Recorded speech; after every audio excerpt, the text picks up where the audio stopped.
Good evening, and welcome to this edition of Labor Vision.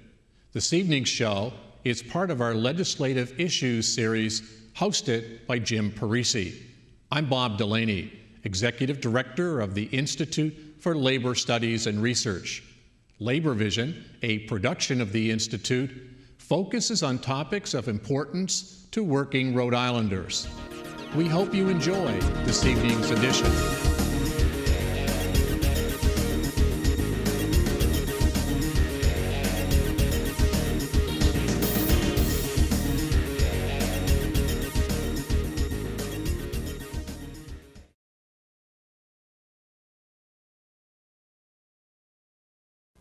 Thank you for joining us for this edition of Labor Vision, where we bring the General Assembly into your living room. My name is James Parisi. I'm a field representative with the Rhode Island Federation of Teachers and Health Professionals, and I'm your host this evening. Today we're going to talk about some issues related to economic development here in the state of Rhode Island. Specifically, we're going to be talking about historic tax credits, as well as the redevelopment of the area around I-195. And joining us today is the Majority Leader of the Rhode Island Senate, Dominic Ruggiero. Senator, thank you for joining us today. Thank you very much for inviting me, Jim. Okay. Senator Ruggiero represents the 4th District in the city of Providence. He is the Senate Majority Leader. He's also the Dean of the Senate, or the most senior member of the Senate. He was elected in the mid-'80s into the Senate, and before he served in the Senate, he spent 2 terms in the Rhode Island House of Representatives. Senator Ruggiero is a graduate of LaSalle Academy as well as Providence College, and he works for the New England Laborers Labor Management Cooperative Trust. I hope I got that name right. Yes, you did, Jim. Yes, I'm the administrator of that fund. Okay. Why don't we start with talking about your job? So what is the Labor Management Cooperative, and what's their purpose? The New England Laborers Labor Management Cooperation Trust was created in 1988. And what it does is basically it's the marketing arm of the laborers in New England. We handle all of what we call New England proper, the 6 New England states. And what we do, we meet with construction users, developers, and our trust fund is composed of equal number of labor union representatives and an equal number of contractor representatives. And we go out throughout New England, large projects to deal with large projects that are proposed by construction users, whether they're educational institutions, hospitals, or developers of commercial property. And we try to sell them on putting our contractors on those particular jobs and bidding on those jobs. And we represent some very large construction contractors throughout the New England region. All right. Sometimes when I have guests on, I ask them why they ran for office. But you first ran for office several decades ago. More to the point, what's kept you involved in politics so long? Why do you keep running for re-election? What's your attraction to your service in the Assembly?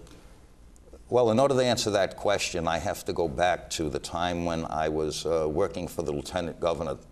At that time, it was Tom DiLulio, and that was in 1977. I think I'm one of the few people, and the only one I can think of was Charles Fogarty, who went from the state of Rhode Island to a legislative spot. I became interested while working for the Lieutenant Governor in a lot of the issues that were prevalent at that particular time. One of my duties was to work with the Department of Environmental Management in order to try to get the permitting process to move a little more quickly than it did at that time. So at that time, I sort of kind of got interested in a lot of the issues.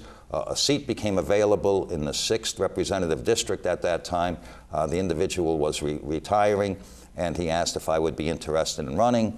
I said, sure, not realizing the extent of the work that's involved being a legislator, and I ran for the representative seat, won, And 4 years later, a seat became available in the Senate, and I moved from the House seat to the Senate seat in District 4, and I've been there ever since, and I'm still trying to figure out why. Fair enough. I know as Majority Leader, you're pretty much involved in everything that goes on in the Senate. But other than these economic development issues that we're about to talk about, what are your other priorities? What are you really focusing on this session? Well, I have some, I'm looking at some legislation regarding copper theft, which has been fairly prevalent in Providence as a result of some of the foreclosures and some of the houses that are abandoned. There's been a great deal of theft in Providence regarding copper. People are going into basements and taking the copper out. Even some people have come home not realizing that their house had been vandalized and turn on the water and end up having their cellars flooded. And I've been working with the Providence Police and a number of the recyclers who deal with recycling of precious metals relative to some legislation that all parties would be on board with. Also, I've been working with on a mattress issue. I represent part of the Providence College area. Every May or June when the students are leaving, you see the streets are strewn with mattresses. Every year when they come back in school in September, those mattresses that weren't thrown out at the end of the previous year, the school year, end up on the sidewalks. I'm looking to have those recycled and hopefully get a company in here that would be interested in locating here for that specific purpose. Oh, that's good. Both environmentally friendly as well as job creation. That's a great combination. There you go. It's a win-win. Sure. So why don't you start by letting our viewers know what is the historic tax credit program that Rhode Island used to have? Because I know there was some legislation passed to help redevelop some old mills and some other historic properties, but it needed some assistance from the state itself. So why don't you help our viewers by getting some background on how this works? Sure, Jim. The previous program, and that was initiated at a time when things were relatively booming in Rhode Island as far as the construction area is concerned, and those companies were given tax credits for coming in and developed property that had been either abandoned or property that was on the tax rolls that needed to be remediated. So there was a lot of interest and a lot of good things happened as a result of that because the construction industry ended up booming as a result of that. We're looking to restore that particular program at this point because, as you probably are aware and as everyone is aware, the construction trades have really been hurting since the recession. So we're looking to restore that particular program. There's approximately $35 million of unused, or what we refer to as abandoned tax credits by companies that were going to propose projects and that never got off the ground because of either financing or the economy or some of the proposals that weren't going to come to fruition. So there was a point in time after the tax credits were enacted that the state moved away from them. What was the reason why the state wanted to stop issuing these tax credits in the first place? Well, I believe the economy had a great deal to do with that. There wasn't the demand for it. Business, not only in Rhode Island, but throughout the country at that time, were having great difficulty. The banks were not lending money. And so it was difficult, to put a program together, and we were concerned about other things at the legislature at that time. Is the focus of this historic tax credit program abandoned property, things that aren't being used at all? Well, we're looking at that, and May 15th was the drop-dead date for those companies who were given the tax credits to do something with the property that they had proposed to work on. A lot of those companies, as I said, were not able to get the financing, or they just abandoned the project themselves because of the lack of demand. So what we're looking to do is reinitiate that program, use those abandoned tax credits going forward on new projects, and hopefully put some money in the budget this year to move forward with new money to assist the construction trades and also to assist the state of Rhode Island as far as developing those properties that really need developing, and whether it's retail, commercial, residential, that's what we're looking at now. Senator Goodwin has the legislation in on the Senate side, and I know Speaker Fox has proposed his own program. So we're looking at that new program in addition to the abandoned tax credits to see if we can re-energize that particular program. Yeah. Senator, I've had some people from the trades on previous shows, Mike Sabatoni and others, and they've talked about the high unemployment rate in the trades, maybe 40% or so. I know the stock market is booming, but is unemployment still an issue for people in the construction and building trades? Well, obviously our unemployment rate has come down in the past few months. However, I think that in the construction trades it's still relatively high. We're looking at probably somewhere in the vicinity of 40% of our construction workers in the state of Rhode Island are unemployed. Some of them haven't worked in a couple of years. It's been difficult because some of our funds, those trades that have an annuity fund, many of that is used for when those individuals retire. Some of them have been allowed to take money out of those annuity funds to sustain their livelihood and to maintain their homes and vehicles that they purchased and all those high expenses, college education and tuition. So it's still relatively high in the construction industry. Yeah. I imagine if we enacted some legislation on historic tax credits or the abandoned tax credits, that some of these projects are ready to go pretty quick, and there'd be some, job creation very quickly that could really help these unemployed workers. Don't you think that's the case? I believe so. I think passage of historic tax credit legislation will really enhance some of these projects, help if we get off the ground. I mean, we're looking at the Dynamo House, that there's some interest in, reactivating that particular proposal. So I believe that if we pass the historic tax credit legislation, it would be really helpful to, not only to those people who are in the construction industry, but also to the vendors and some of the suppliers of equipment and things of that nature that are used in that particular industry. Yeah, I just think it's a real boost to the community. I know that that place that you just mentioned, the old power plant, has been abandoned for a long time, but it's in a beautiful location, right on the river, right near downtown. It's a shame that those areas, those spaces aren't really being used. It's absolutely in a great location. There's what I refer to in my day as the jewelry district in that particular area, coupled with what's happening with the land that was used for the old 195 highway that's now open for development. I think it's in a great location, and I believe there's a lot of interest in that particular building at this point in time. Yeah, so as you just mentioned, in addition to the Dynamo House, there's a lot of open space after 195 was relocated, and I know you've been very active in efforts to make sure that it's redeveloped wisely, but that there's some state interest in this. Why don't you let our viewers know what the General Assembly has put in place to ensure, some good redevelopment of that land that's now available? Yes, Jim. A couple years ago, we enacted legislation, and I have to give credit to not only to Senator Teresa Paiva-Weed and my colleagues in the Senate, and Senator Mary Ellen Goodwin, who's the head of the Providence delegation, but also the governor, Mayor Tavares, and the business community, because there was obviously there was a lot of interest in this property becoming available after what I call the teardown of the old 195. So there's approximately 21 acres that can be used for redevelopment over there. Some is proposed to be used for parks.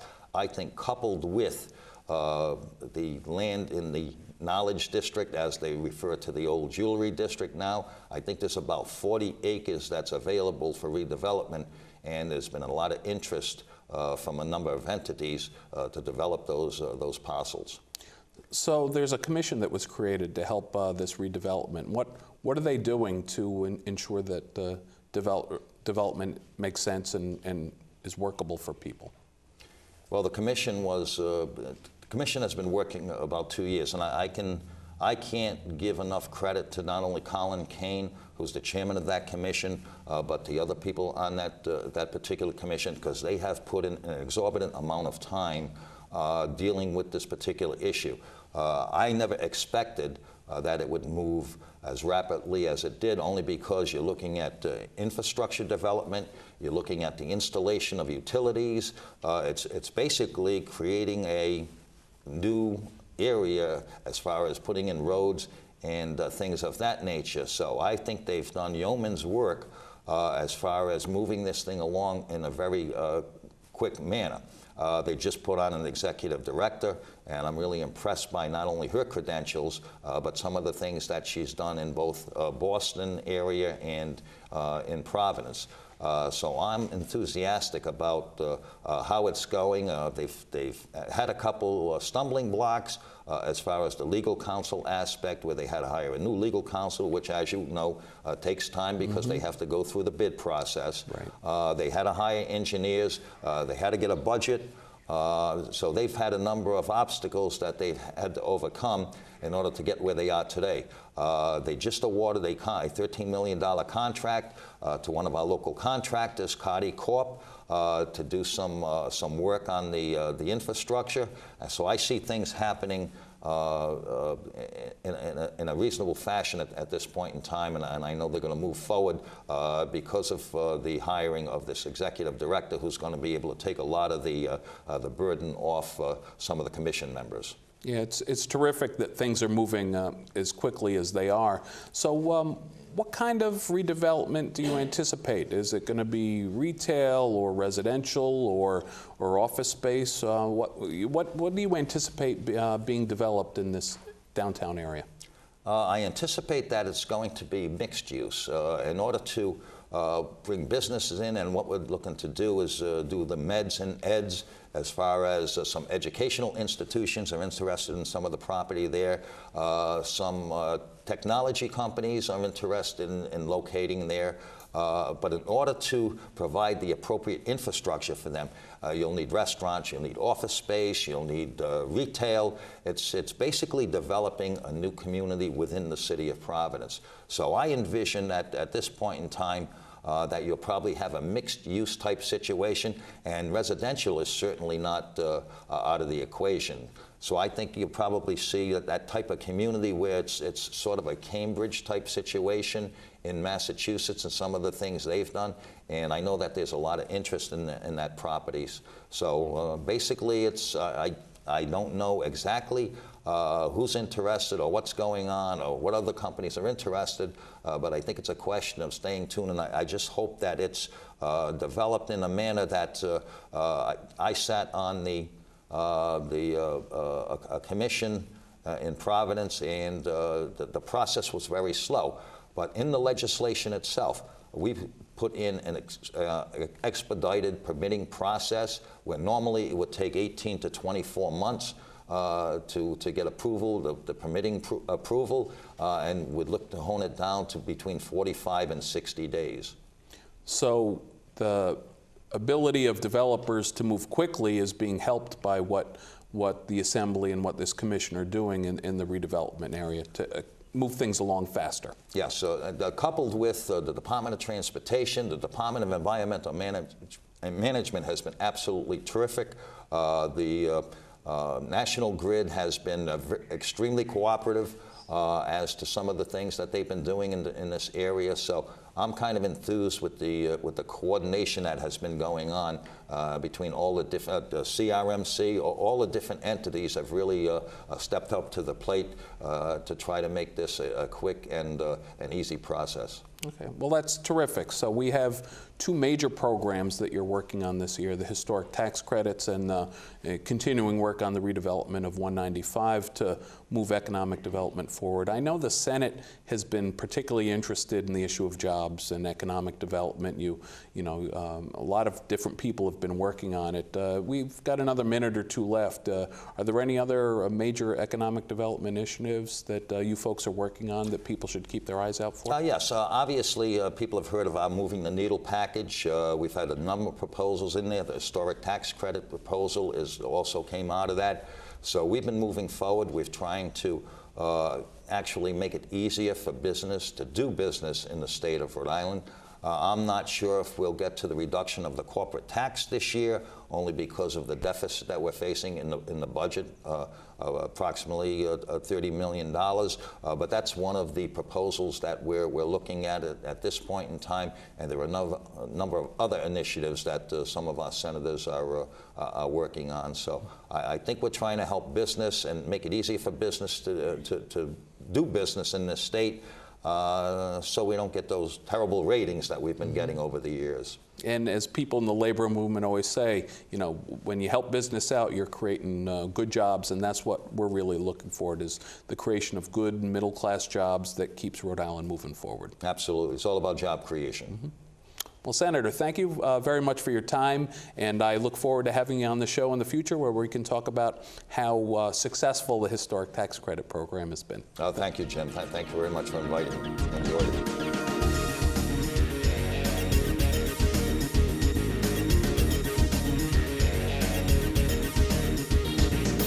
Good evening, everybody.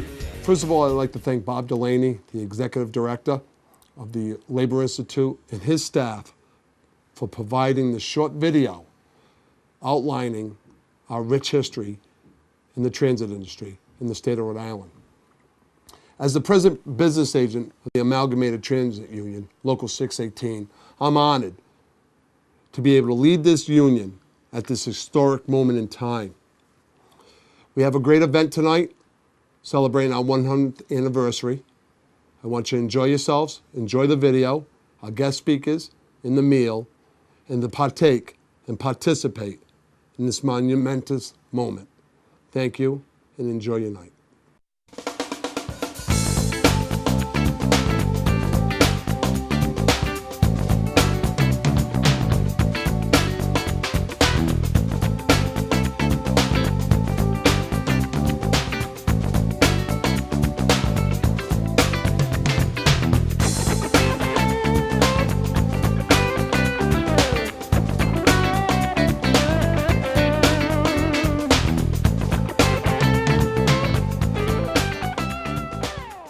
Although the buses and the technology have changed over the past 100 years, the commitment of the members of the Amalgamated Transit Union, Division 618, has remained the same: to provide Rhode Islanders with a user-friendly, efficient system of public transportation.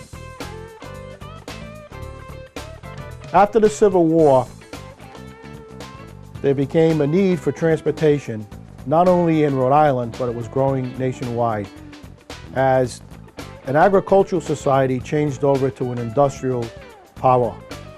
And transportation of workers from their homes to mills became paramount. In fact, many of the mill owners in Rhode Island started their own car lines, which were then pulled by horses.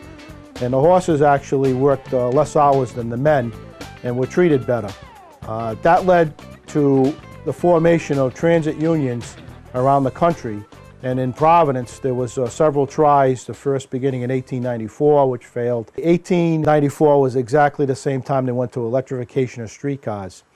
And the streetcars, again, they branched out over the state, and there were many different companies that merged into one under the Rhode Island Company, which lasted until 1919. I believe they went bankrupt, and the UER took over. When the UER took over, they had streetcars, and they transitioned into trackless trolley buses and later into diesel buses.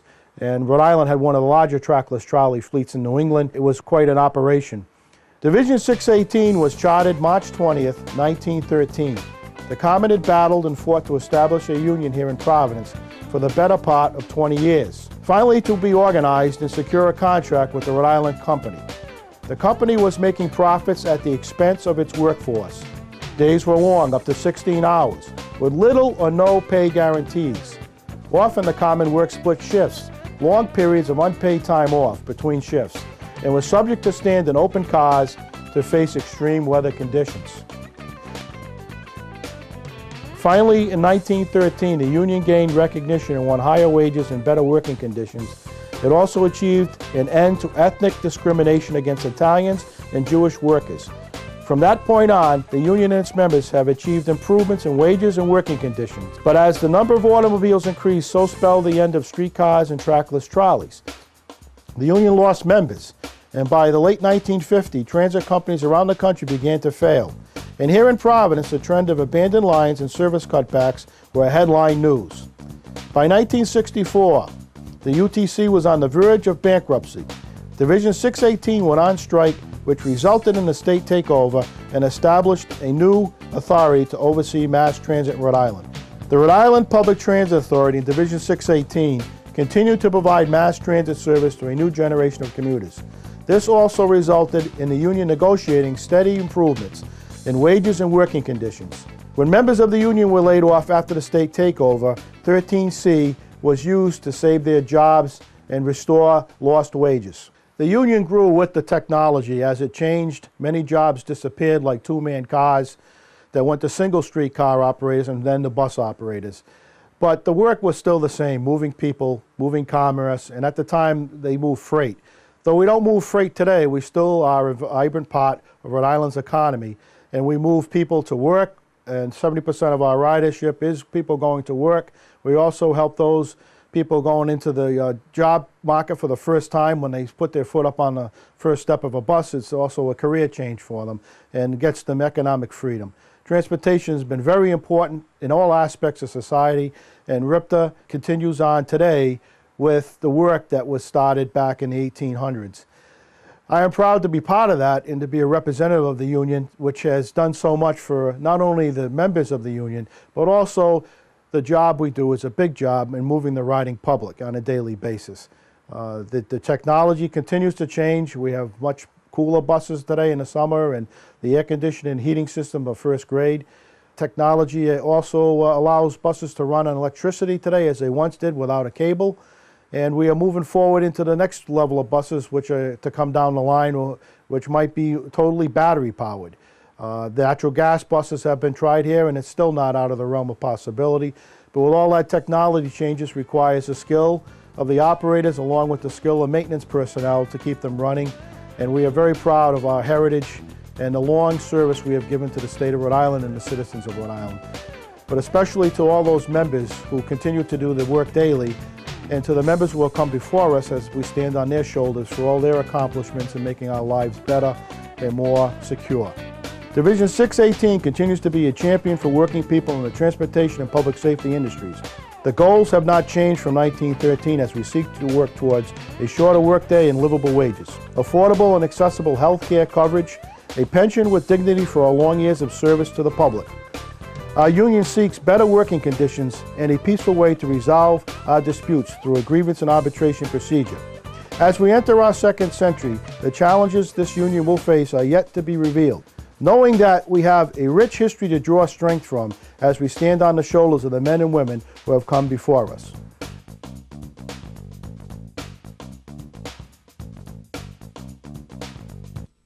Thank you for joining us for this edition of Labor Vision. We appreciate your input and encourage your comments. Labor Vision can be seen 3 times each week: Tuesdays at 7 p.m., Thursdays at 8 p.m., and Saturdays at 5 p.m.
Thank you for joining us for this edition of Labor Vision, where we bring the General Assembly right into your living room. My name is James Parisi. I'm a field representative with the Rhode Island Federation of Teachers and Health Professionals, and I'm your host this evening. Today we're going to talk about a very important issue for a lot of working people in the state, and that is the minimum wage, more specifically efforts in the past and in the future to raise the minimum wage. With us, we have the House of Representatives sponsor of the minimum wage increase, Representative David Bennett. David, thank you for joining us. Thank you, Jim. It's always a pleasure to be on Labor Vision. Terrific. Representative Bennett was first elected in 2000. He is a graduate of Tollgate High School, CCRI, and Rhode Island College. He's a nurse over at Butler Hospital and a proud member of SCIU Local 1199. And Representative Bennett serves on the Environment and Natural Resources Committee, as well as the House HEW, Health Education Welfare Committee, where I see him in action quite a bit. Representative, I appreciate you coming in to talk about minimum wage. Thank you. Thank you. So before we talk about the minimum wage, you were on this program a year ago talking about the cuts to the developmentally disabled, and specifically you were working to get that $24 million cut restored by the General Assembly. And some good things happened last session. I don't know if you care to comment, but the Sure. Assembly increased funding, not the full $24 million, but they did raise it $9.6 million, about a 40% increase. Well, we wanted to get it back up to $24 million. The way we were explained, the bill was explained to us was that it would hurt the upper echelon of the disabilities, the people that ran it, you know, because they were pocketing a lot of money, and it came back that it hurt the clients. It cut their transportation, the workers, and you know, in the quality, they started consolidating some of the homes, and so we fought really hard to get it back, and they compromised at 9.6, which is better than not getting anything at all. You know, and this year we're going for more. I believe Representative Samini's got a bill in to try to get more of it back. And we hope we do. I know successful. I know my union and some other unions have said if there's any more money available in the budget, depending on what happens with the revenues that the state is making, we hope that further restoration of the DD cut is a top priority for folks. That would be really nice. Yeah, that's a very top priority amongst the progressives at the House. We've been fighting it just to, you know, to get the full 24 million back. You know, they need that. In an ideal world, we'd get even more than that, but I mean, let's get to where we were. Sure. You know. And in a way, that issue is related to the minimum wage. Although most of the workers make more than the minimum wage, a lot of these direct support professionals don't make a lot more than the minimum wage. No. This really is the working poor of the state and of the country. So what brought you to work on this issue of minimum wage increase in the first place, Representative? The low-income wage people deserve to make a living, to make a livable pay. The expense of running a family, if they're single, take a single person, they got to pay rent, they got to put gas in their car. Try to do that on $7.75 an hour. You know, before I raised it, it was $7.40. We have to keep people moving up, not down. Let's talk about history before we talk about this year's legislation, because we had Senator Erin Lynch on our show last fall talking about the work she did and you did together to raise the minimum wage last year for the first time in, I think, 6 or 7 years. That was an increase that you just mentioned that only went into effect this past January 1st. How tough was it to convince your colleagues on the House floor that a minimum wage increase was the right thing to do? Well, the majority of them were, you know, receptive. That's why it passed. Erin worked hard over, Senator Lynch, I should say, worked hard over in the Senate. I lobbied a lot of my fellow representatives. And it's just, you know, if you think about what it would be like to live on that kind of money, you know, and it's something that wasn't, hard to pass, but getting anybody to budge. The small business people come in and said, oh, it's going to ruin us. We're not going to be able to hire summer kids. We're not going to be able to do this. Well, a lot of those people aren't kids. I think it's like, I got to refer to my notes. 75% of minimum wage workers are over 20 years old. So this idea that the minimum wage hike is all about teenagers is just not true. No, it's not. About college kids or kids who can't go to college, don't want to go to college, can't afford to go to college. They're still entitled to a fair living wage.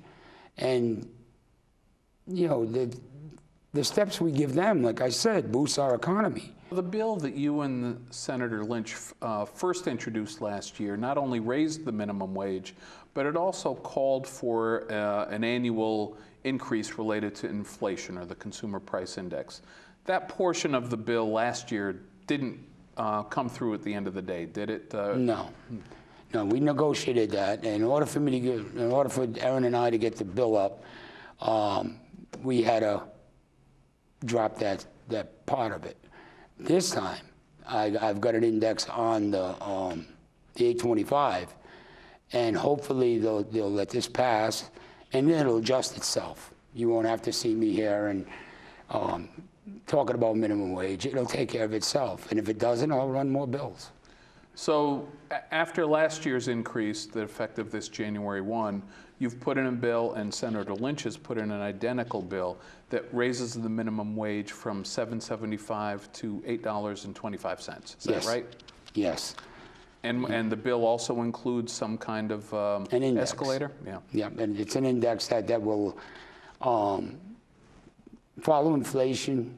I can't give you the technicalities of it because I'm not a financial person, but what it'll do is adjust itself. If the economy goes and starts rolling, and the federal minimum wage is moving, then we'll stay with that. We'll be a little above it, and just to progress along with the better we do, the better everybody does. We don't want to see the economy get better and the low-income people stay the same. We have to move us as a whole, because we are a whole. Here in Rhode Island, we're all in this state together, and we need to help each other. Yeah, the labor movement's always said you rebuild our economy by helping the middle class. Absolutely. The middle class is the backbone of not only Rhode Island, it's of our country. And it's always been that way. Has the proposal by President Obama and the other congressional leaders to raise the federal minimum wage quite a bit helped you out in your efforts to raise it here in the state of Rhode Island? Well, I hope it does with leadership, but a lot of the representatives now are saying that, oh, I just raised it. My answer to that is, yes, we did just get it raised after 7 years of being stagnant. But I have seen nothing get cheaper. Gasoline fluctuates, but it's still way above where it was, back when, it was cheaper to buy gas, $2. Now it's up $3, shoots up to $4. Nothing gets cheaper. If things started getting cheaper, well, then I could see the argument that, why we want to raise minimum wage again. I don't see it, and that's the only argument I've had, is that I just raised it. Sure. Now, you've already had a hearing on this bill in the House? Yeah. Yes, it's being held for further study. It was heard in labor. I'm hoping they move it. The Speaker and the leadership knows this is a top priority of mine. I feel that this needs to come to the floor. And with the Senate trying to move it in the Senate, we can get this bill passed this year instead of having to do this again next year. And if it doesn't work next year, I'll do it the year after, or as long as I'm in office. I think it's just important that we take care of the lower income people in our state. I think the general public would be shocked at how big the minimum wage would be if we just kept inflation from when it first started. And I know even in the last 7 or so years, you know, the minimum wage would have gone up a lot more than just the inflation rate. Oh yeah, the federal government, it's still at 1968 levels, 30% less than 1968. If it had kept rising with, you know, with inflation, it would be 1058 right now. Instead, it's still 725. Yeah, the federal rate is the federal rate. In Rhode Island, it'd be pretty, you know, up there too, because we haven't raised it in 7 years. And most people that are low income and making minimum wage are employed by 3 major companies. We all know them very well. Walmart, Yum's brand, which is Pizza Hut, Taco Bell, and Kentucky Fried Chicken, and McDonald's. That's where they work. So it's the fast food industry and the retail industry that hires a large number of these minimum wage workers. Yeah, I believe it's 53%. But what they paid their executives, Walmart, hourly compensation for an executive is $9,066. For Yum Brands, $10,206. Think about that. How'd you like to get paid that? I only have to work a day or two, and I'd be still pretty wealthy, wouldn't I be? But they're making big profits. I mean, McDonald's made billion.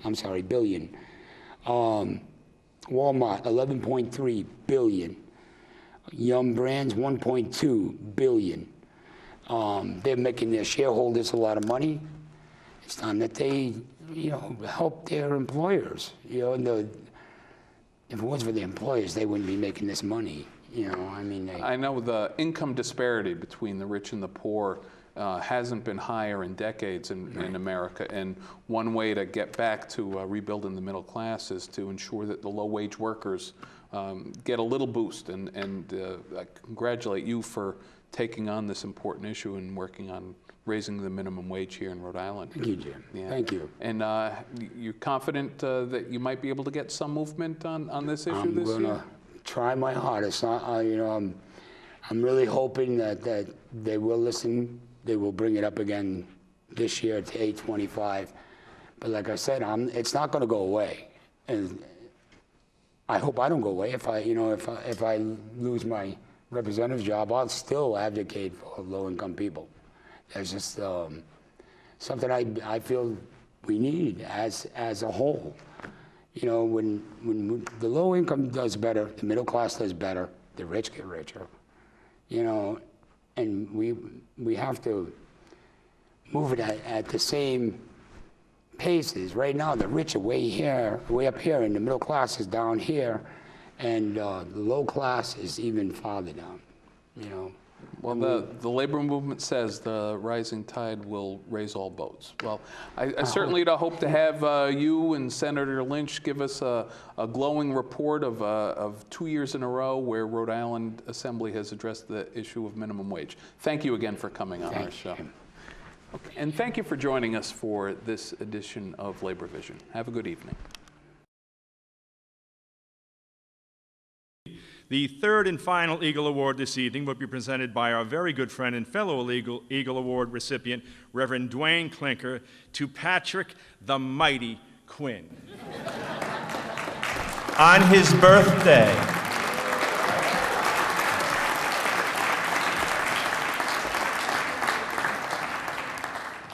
Well, this is an honor. I have a preacher's heart. Watch out, but my roots are in the labor movement, and I'm a labor and community organizer, and to me there's no contradiction.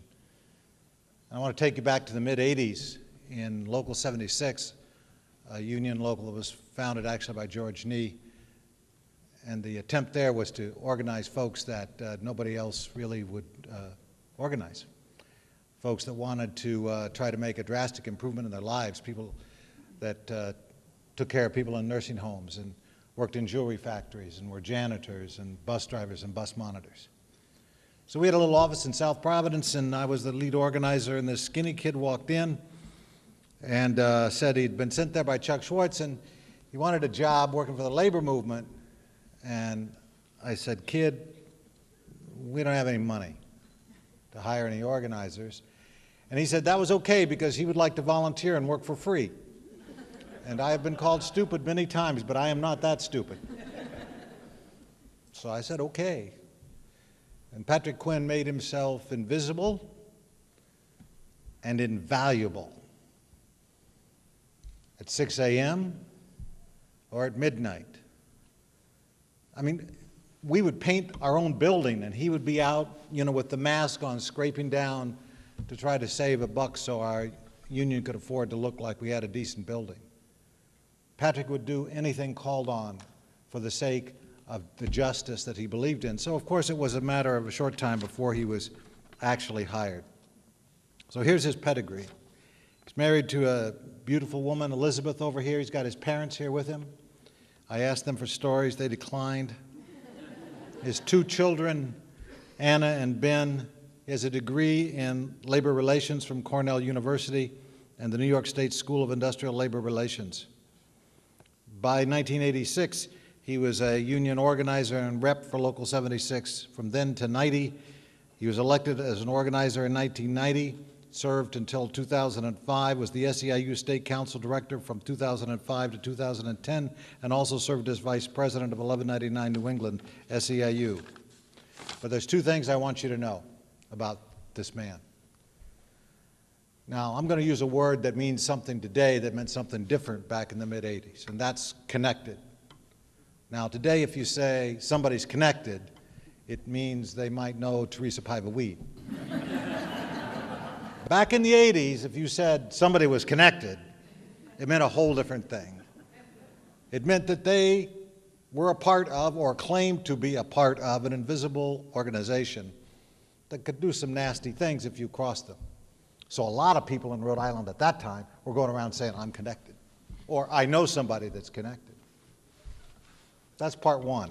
Part 2 is, we were in a bitter fight. It was a group of nursing home workers. I'm not going to use the name of the nursing home. And we were in a bitter struggle. At that time, our folks were making about $4.50 an hour. And we were trying to get up to at least on some kind of plateau where not only could people deliver health care, but they could have health care. And Patrick was a part of that. But in this particular struggle, there was a new business in town that was hiring people to take our folks' jobs. That was not a good thing. They were hiring folks to take the jobs of folks that were standing up and trying to create better conditions for all workers. And so Patrick and a group of workers went over to that little office on the east side of town that will remain nameless, and they went in there and asked them to stop doing that.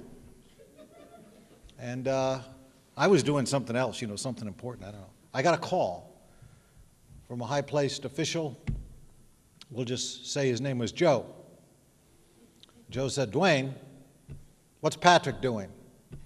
I said, well, I don't know. He's over with a group of workers. We're having this struggle going on. He says, well, I just got a call in my office, and this is a courtesy call. Now, I want to tell you, when Joe calls you and says this is a courtesy call, you pay attention, okay? Because something's coming. And I said, okay, what's wrong? Well, Patrick went into this office, and he pushed somebody, and this office is connected. Dun, dun, dun. And I've been asked to make this call to your organization as a courtesy. And I said, well, Joe, thank you. What kind of a courtesy is this? Is this the kind of courtesy that if you do it again, we're going to break your legs? Or is this the kind of courtesy that says, we're going to break your legs and we're just letting you know as a courtesy?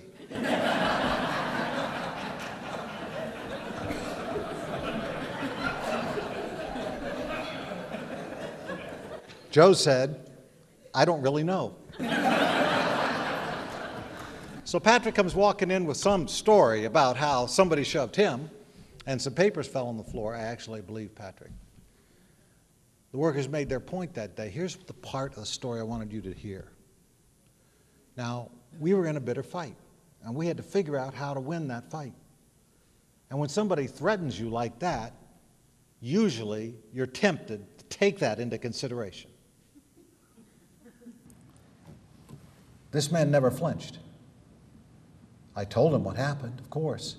This man never suggested in any way that we pull any punches, but that we go straight ahead in trying to get those workers, help those workers to win their rights. This man has courage. Second thing I want you to know is he called me up the other day and said he didn't want me to say anything trivial. It's okay, Pat, you must have something on your mind. What do you want me to say? And he said, I want you to say something about Bangladesh, where, 500 plus human beings lost their lives a little while ago in a substandard factory that makes some of the clothes we're wearing. I said, Patrick, what do you want me to say?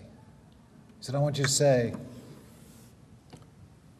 that the companies that are selling those clothes are still charging the same prices they charged when union workers were making those clothes here at home.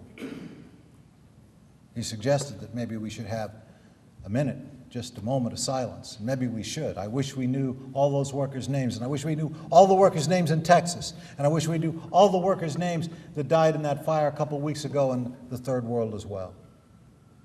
So that's what I want you to know about this man. Courage, and the fact that when his time came to get the Eagle Award, he didn't want me to say anything about him. He wanted me to remind us about those workers in Bangladesh and Texas and all the other unnamed ones.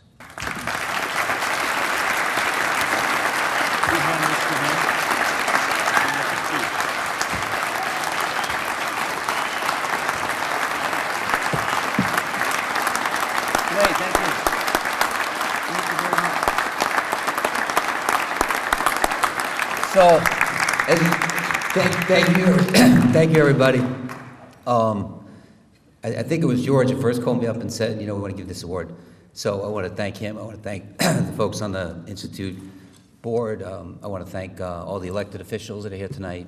Dwayne, thank you for those kind words. And I really had the great fortune of having some amazing teachers over the last 54 years. I know Jimmy Riley said it was my birthday today, but actually it's the 54th anniversary of the first citywide hospital strike in New York City. It's about 3,500 workers on strike with 1199, which for us is the mothership in our local. And we've spoken a lot about teachers and mentors tonight. I just wanted to give a shout out to my parents, Joe and Ann, the original teachers, taught me a tremendous amount.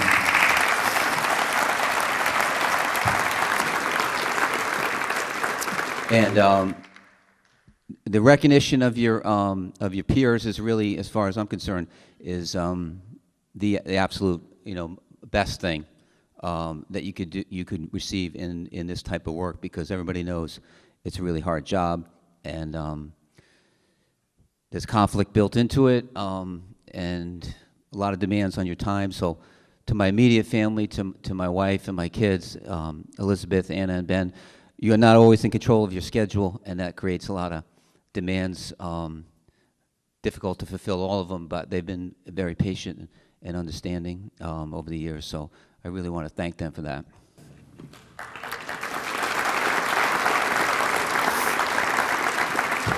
And obviously Dwayne is been an inspiration. It was an inspiration to work for him. And when I first came here to Rhode Island, the first person I really encountered in the labor movement was Chuck, and Chuck was a tremendous resource for me. Actually sent me to Dwayne, sent me to Stan, who I then worked for, sent me to a bunch of different people, kept giving me ideas and inspiration to stay connected and figure out a way to make a contribution. And really, the reward has all been to me to get to know this place. I've been here since 1986. I'm about ready to get my Rhode Island green card, and I feel like I'm ready for permanent resident alien status. But my kids are Rhode Islanders, so I guess I get to use them to get my citizenship. So, and I want to give a shout out to. Obviously, Dwayne was a huge inspiration, but my mentor and teacher for many years, obviously, was Stan Israel. Stan, thank you very much. And the members of 1199, the members of Local 76, the SEIU members, si se puede, thank you. Been great people to work with. I've had the pleasure of working with some people since 1986, the same members, amazing people, really committed to the struggle. And also tonight with us is President of 1199, Dave Pickus, and our Secretary and Treasurer, Almina Thompson. Thank you for making the trip. So I just really want to just take a minute to honor Chuck, because he was really helpful to me. Like I said earlier, just giving me numerous leads and numerous suggestions on how to fit in the labor movement here. And I guess that's what I would offer up as a thought for tonight, is that obviously we've had some serious challenges with a horrendous economy that's really kind of wrecked people's lives. And we're rebuilding slowly, but it's not going to be the same workforce, and it can't be the same labor movement to address the concerns of the new economy.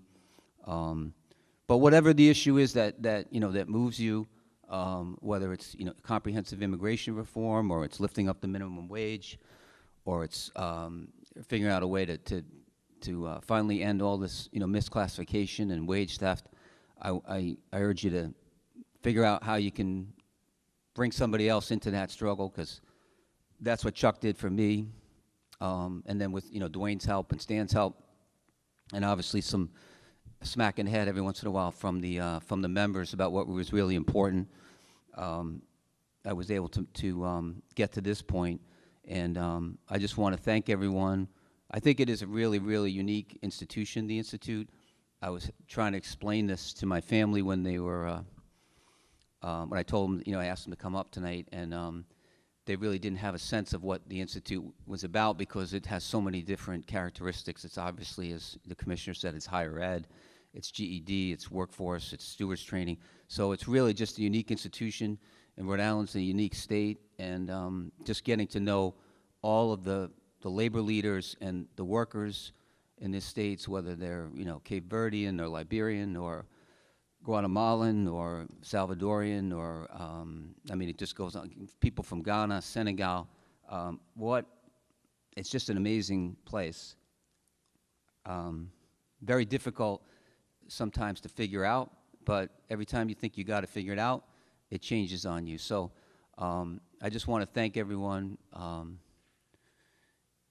It's very, very, very difficult right now, but I think the thing that we need to recommit ourselves to is figuring out a way to organize service workers, organize the most disenfranchised, whether it's janitors or childcare workers or any of those folks that we need to reach out to, bring them into the labor movement and figure out a way to move forward and follow through on what was delivered to us by our parents and grandparents.